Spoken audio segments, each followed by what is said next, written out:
Boa tarde, pessoal, como vocês estão? Eu estou ótima e estou voltando com a correção do PET 2. Espero que todos tenham terminado as atividades da semana 1. Espero que todos estejam em dia com o PET 1. Não se enrolem, galera, né? Façam as atividades todos os dias, estudem todos os dias, e aí vai dar tudo certo.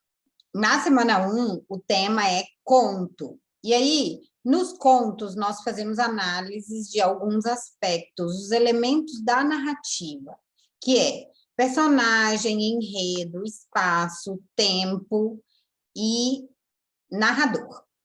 O conto que vocês leram na semana 1 foi O Menino que Escrevia Versos, um conto lindíssimo sobre um menino que gostava de escrever poesia mas que tinha um pai muito intolerante, né? Que não entendia muito bem essa atividade, essa atitude do filho. Então, depois de ler o conto, vocês fizeram as atividades. Número 1, há diversos modos de analisar o papel que uma personagem desempenha em uma história. Vamos ver algumas dessas classificações? Então, letra A. Em geral, a personagem em torno do qual todas as ações se desenvolvem é chamada de protagonista.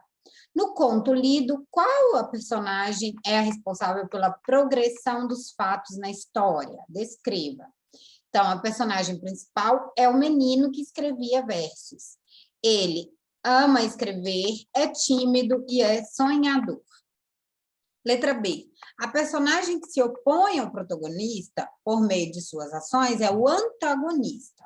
No conto lido, que personagem é essa? Descreva. Então, o antagonista é o pai. Ele se mostra ignorante, raivoso, preconceituoso, ou seja, se mostra intolerante ao comportamento do filho. As personagens ainda podem desempenhar diferentes funções na história, as chamadas personagens secundárias ou coadjuvantes. No conto lido, quais são elas? Qual é o papel delas na narrativa? Então, as personagens secundárias é a mãe e o médico. Essas personagens são importantes para a construção da narrativa. Então, a partir das personagens secundárias, nós contextualizamos melhor as ações da narrativa. O conto é uma narrativa geralmente curta, em que as ações das personagens se desenvolvem a partir de um único motivo. Qual evento desencadeia as ações da personagem protagonista? Então, o que acontece é que o menino começou a escrever versos. Letra B. O objetivo da personagem protagonista representa seu objeto de desejo. Assim, ao ser afastado dele, instaura-se o conflito. Na narrativa lida, qual o conflito vivido pela personagem principal? Então, o conflito é a intolerância do pai em relação ao gosto do menino por escrever.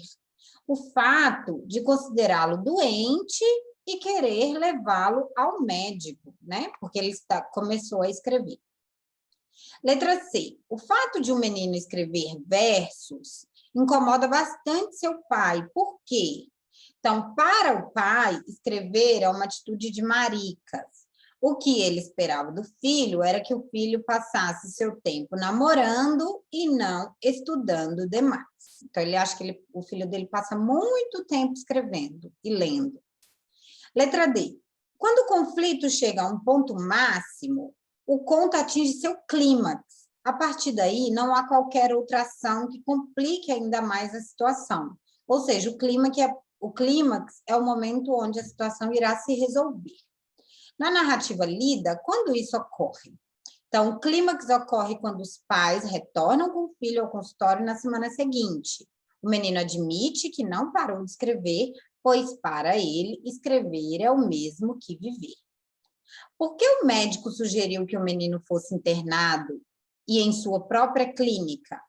Podemos inferir que o médico reconheceu a necessidade do menino de escrever e considerou seus versos muito bons, já que ele solicitava ao menino que lesse seus versos para ele na clínica, né? Então, a gente vê lá no final que o médico gosta de ouvir o menino. Número 3. Resolvido o conflito, bem perto do final do conto, uma nova situação se estabelece e põe fim à história. É o momento do desfecho ou desenlace. Na história lida, qual situação estabelece a resolução do conflito?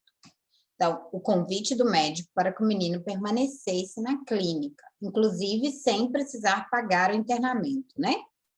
Letra B. A narrativa tem um final esperado ou surpreendente? Explique. O final é surpreendente. Muitas pessoas, né, poderíamos supor que o médico trataria o menino para a possível doença, mas o que ele faz é estimular o hábito do menino na escrita. 4. Quanto ao narrador, no conto O Menino que Escrevia Versos, a história é contada por alguém que não participa da história. Quer dizer, o narrador não é personagem do conto. Como se classifica esse tipo de narrador? Que outras características lhe são conferidas? Então, este narrador é um narrador em terceira pessoa, onisciente, pois ele conta a história e, ao mesmo tempo, narra os sentimentos das personagens. Além disso, nós percebemos que ele simpatiza com a história do menino. Número 5. Sobre o foco narrativo, é correto afirmar que. Então, o foco narrativo é em terceira pessoa. Número 6. De acordo com o texto, é correto afirmar.